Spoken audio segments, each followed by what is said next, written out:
to the second edition of Patriot Talk. Today we have the female golf team with us, Ashley McKenty and Brianna Cornett, both are freshmen here at St. Catherine. So Ashley, we'll start with you. Okay. Where are you from? I'm from Marshall County, Kentucky. It's on the western end of the state, like 3 hours from here. So how in the world did you end up at St. Catherine College from the western part of the state? I don't even remember, honestly. A lot of it had to do with like sending out golf resumes and who all responded and who all was most interested, and Joan was the most interested and she was the most excited about it. So. Well, I can't imagine Joan being excited about anything, knowing Joan. So Bree, same for you. Where are you from? I am from Danville, Kentucky, just a little ways away from here. It wasn't really hard to figure out where I wanted to go. So you fell in love with this place immediately, huh? I was actually, funny thing, I was recruited from Pikeville. Their coach had talked to me, and then I came down at the Invitational and met Coach Joan, and I was like, I'm there, that's where I want to go. Well, speaking of Coach Joan, I mean, anybody that's met Coach Joan, let's face it, she's crazy. And I mean that in the best possible way that you can, but Coach Reiser is nuts, and she's exciting to play for, I can imagine. But what has your experience been like playing for Joan? I couldn't imagine it any other way. It's been great here. Having her as our coach is probably the best thing that could have happened.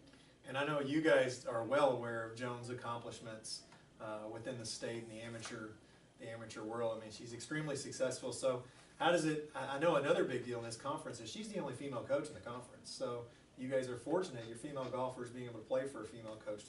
Has that made a difference for you at all? I guess so, because I've always played for a man.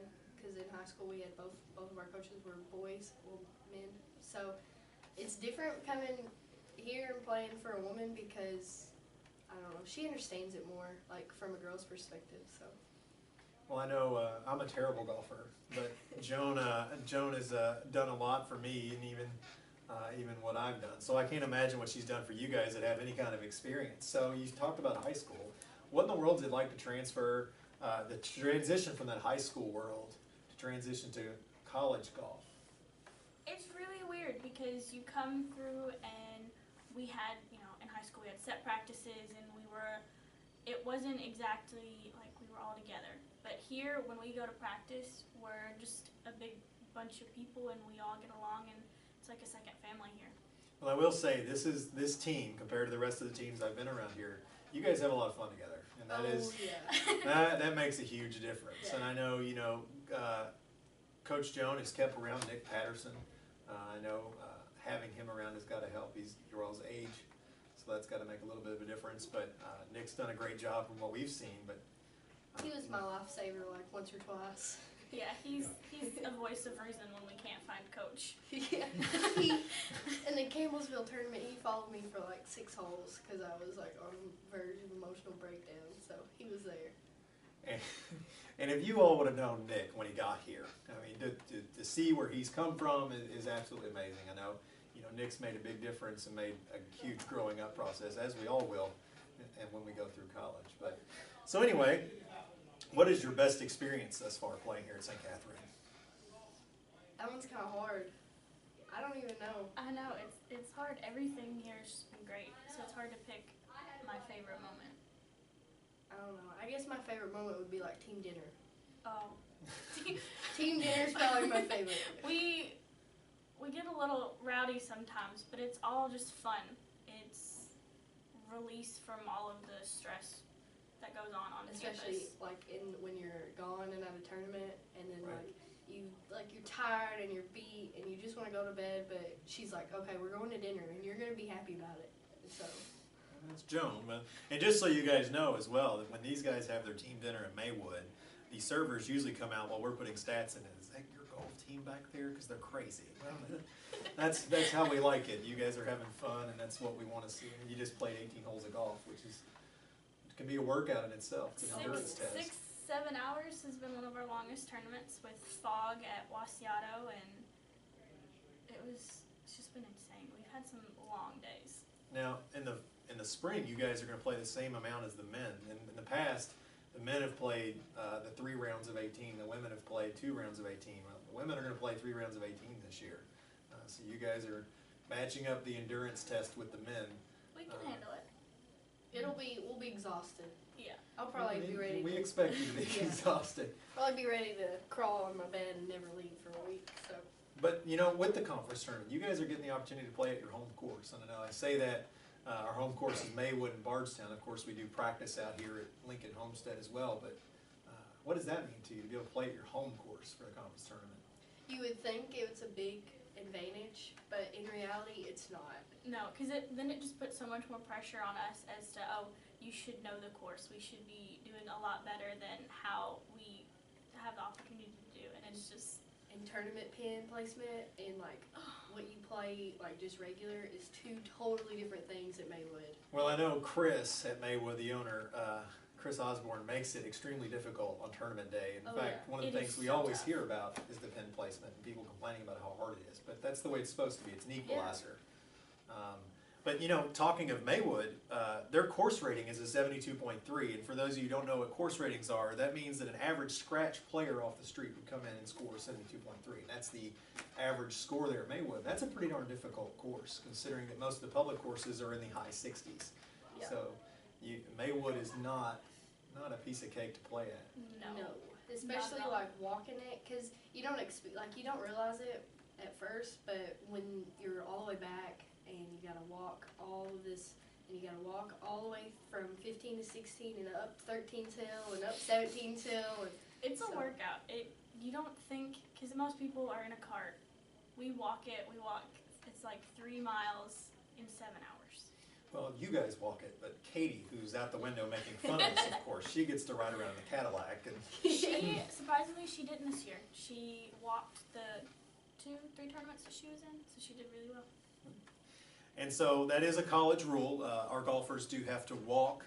They can use a push cart, but they do have to walk and carry their bags. And I don't know how many people have ever carried a golf club bag, but it can be quite heavy. like 80 pounds.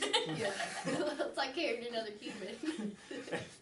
So let's move into the stat world a little bit. You guys, your first tournament of the year was Brescia, correct? Yeah. Correct. All right. So your first tournament as college freshman, you went out to Brescia and you competed. And Ashley, you actually led the team that day.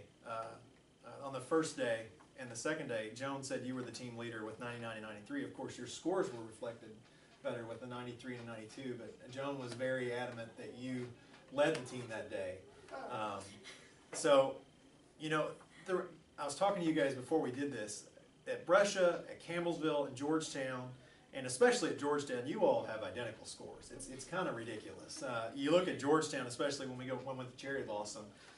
Bree, you finished 33rd, and actually you finished 34th with a 184 for Bree and 185 for you. So are you guys just cheating, or what's going on there? I don't even, if we were cheating, our scores would be better. Yeah, we wouldn't leave ourselves out to dry like this, but this is our game. I guess we didn't realize how close we were when we practiced and everything and had qualifiers, but now that we see it on paper, it's kind of amusing.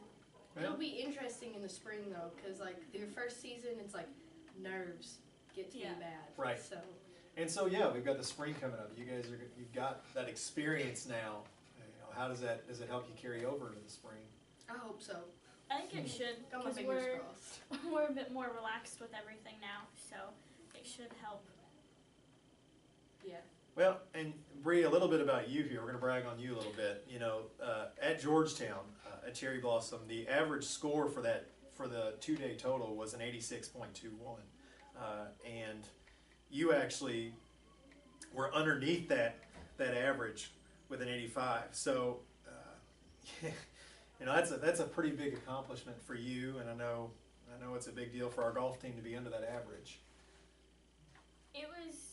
I walked onto that course that morning thinking, I'm just going to play to play. Because I had a little bit of a rough patch in some of the other tournaments, and I was like, I'm not going to let nerves get to me. I'm just going to go and have fun and play. And it helped that I was with 2 girls that I'd already known and I'd already played with in previous tournaments. And so we were just goofing off, and when I walked off 18, I had no idea what I had shot. And Coach goes, so how'd you do? And I was like, I feel like I did fairly well. And she goes, well, give me your scorecard. So I handed it to her.